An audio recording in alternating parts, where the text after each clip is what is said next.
The laughter didn't just echo, it cut. It sliced through the open-air parking lot like shattered glass, sharp enough to make even strangers turn their heads. Under the harsh clarity of the afternoon sun, a dented, rust-eaten car sat trembling on worn-out tires, its paint peeling like forgotten memories. And beside it stood a man gripping a crumpled receipt, his knuckles pale, his eyes steady despite the humiliation pouring over him. That man was Raheel Ansari, and in that moment, as the CEO's mocking voice rose above the noise, something inside him didn't break. It ignited. Before we step into what happened next, take a moment. If you believe in kindness, second chances, and silent resilience rising above loud judgment, make sure to like, comment, share, and subscribe. Stories like this deserve to be heard. Raheel wasn't the kind of man people noticed. At 36, he had the quiet exhaustion of someone who had lived too many hard years too quickly. His clothes were always clean but worn, his shoes scuffed but polished with care. He worked 2 jobs in the daytime, one as a delivery helper, another as a mechanic's assistant, and spent his evenings raising his 8-year-old daughter, Mahira, whose laughter was the only thing that still felt light in his life. His wife had passed away 3 years earlier after a long illness, leaving behind hospital bills that swallowed every saving Raheel had ever built. Since then, life had been a careful balance of survival. Every rupee counted. Every meal was planned. Every dream was postponed. But there was one thing Raheel refused to let die, his love for fixing things. Cars, especially. As a child, he had learned to repair engines alongside his father in a cramped roadside garage. His father used to say that machines spoke, if only someone cared enough to listen. Raheel never forgot that. Even now, when the world seemed too loud, he found peace in the silence of a broken engine waiting to be understood. That was why, on that bright, unforgiving afternoon, he stood beside what everyone else saw as junk, but he saw as possibility. The car had been sitting in an impound auction yard, unnoticed and unwanted. A 20-year-old sedan, dented on one side, with a shattered headlight and an engine that wouldn't start. Most buyers walked past it without a second glance. But Raheel didn't. He saw the structure beneath the damage, the strength hidden under neglect. He bought it for $500, money he had saved slowly, painfully, over months of skipping meals and taking extra shifts. To him, it wasn't a wreck. It was a second chance. But to Arman Qureshi, the sharply dressed CEO who happened to be inspecting company fleet options nearby, it was nothing more than a joke waiting to be told. Arman was known for his ruthless efficiency and his louder-than-life personality. At 42, he had built a logistics empire from the ground up, but somewhere along the way, success had hardened him. Compassion had become weakness in his eyes, and humility had long been replaced by pride. When he noticed Raheel struggling to push the car out of the auction yard, something about the scene amused him. The worn clothes. The old car. The quiet determination. It was too easy. His laughter came quick and loud, drawing the attention of his colleagues. He made a comment, sharp, dismissive, about how some people mistook trash for treasure, about how dreams didn't run on broken engines. His words weren't just criticism. They were ridicule, wrapped in arrogance and delivered without hesitation. Raheel heard every word. And yet, he said nothing. He simply tightened his grip on the steering wheel, pushed the car forward inch by inch, and walked away. Because Raheel had learned something life had taught him the hard way: some battles aren't won with words. They're won with time. The journey that followed wasn't dramatic in the way movies show. There were no sudden breakthroughs, no miracle moments. It was slow. Painfully slow. Every morning, after finishing his delivery job, Raheel would spend 2 hours working on the car in a small rented garage space. The heat of the day bore down on him, sweat soaking through his shirt as he dismantled rusted parts, cleaned clogged components, and searched for affordable replacements. He couldn't afford new parts, so he scavenged from scrapyards, negotiated with sellers, and sometimes repaired what others would throw away. At night, after putting Mahira to bed, he would study repair manuals by the dim light of a flickering bulb, teaching himself things he had never been formally trained in. There were days when nothing worked.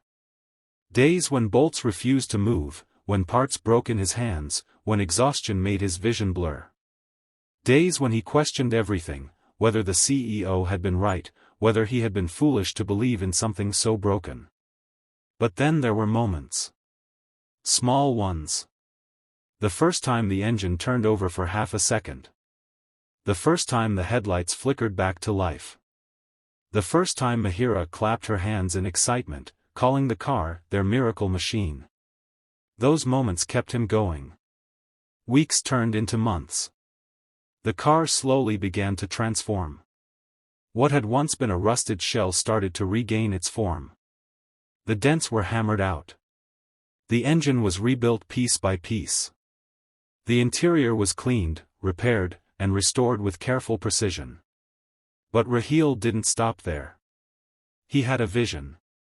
He wanted to do something no one expected. Using skills he had picked up over years and knowledge he had taught himself, he began modifying the car. Improving its performance.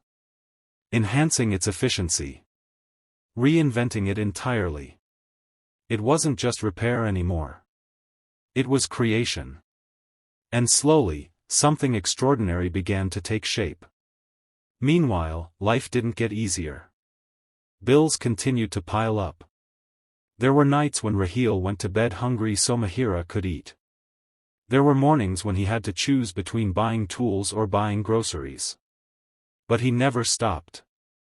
Because this wasn't just about a car anymore.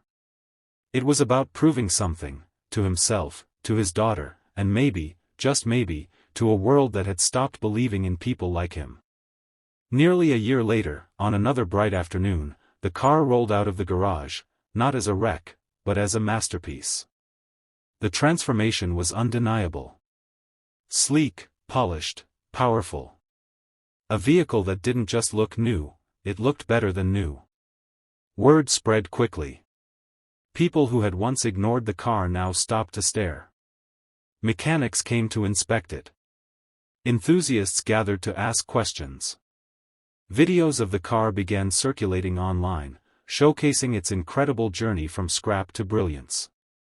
And then, something unexpected happened. A luxury automotive exhibition announced a special category, Reborn Machines, celebrating restored and modified vehicles. Encouraged by friends and pushed by Mahira's unwavering belief, Raheel decided to enter. He had no expectations. He just wanted to show what he had built. The day of the exhibition arrived. Under the clear, bright sky, surrounded by high-end cars and wealthy owners, Raheel's creation stood quietly, but it didn't need to shout. It commanded attention. Judges examined it closely, their expressions shifting from curiosity to astonishment as they realized the depth of work, the precision, the innovation. And among the crowd, watching from a distance, stood a familiar face. Arman Qureshi. He had come as a sponsor, unaware of what he was about to witness. When his eyes fell on the car, and then on Raheel standing beside it, recognition hit him like a sudden jolt. The same man he had mocked. The same wreck he had laughed at. But this was something else entirely. When the results were announced, silence filled the air for a moment before applause erupted. Raheel Ansari had won. Not just a prize, but recognition. Investors approached him. Offers were made. One of the judges even proposed a partnership to bring his modifications to a larger market. The car, once worth $500, was now valued at over $100,000. But the real value wasn't in the money. It was in the journey. As the crowd celebrated, Arman stood frozen, his confidence shaken in a way he had never experienced before. For the first time in years, he felt something unfamiliar, regret. He approached Raheel slowly, the noise around them fading into the background. There were no grand speeches, no dramatic apologies. Just a quiet acknowledgement in his eyes. And Raheel, standing there with grease still faintly marking his hands, simply nodded. Because he didn't need an apology. He had already won. Not just against doubt, or struggle, or judgment, but against the idea that broken things, and broken people, couldn't be rebuilt. Before this story comes to an end, if it touched your heart even a little, take a moment to like, share, and comment. Your support helps stories like this reach people who need them the most. And here's something special: comment "second chance" if you believe that no matter how broken something seems, it can still rise again. In the days that followed, Raheel's life changed in ways he had never imagined. Opportunities opened. Stability replaced uncertainty. Mahira's future, once fragile, now felt secure. But Raheel never forgot where he came from. He continued working, continued building, and most importantly, continued believing. Because in the end, it wasn't the car that proved everyone wrong. It was the man who refused to give up on it. And sometimes, that's all it takes to turn a $500 wreck into something priceless.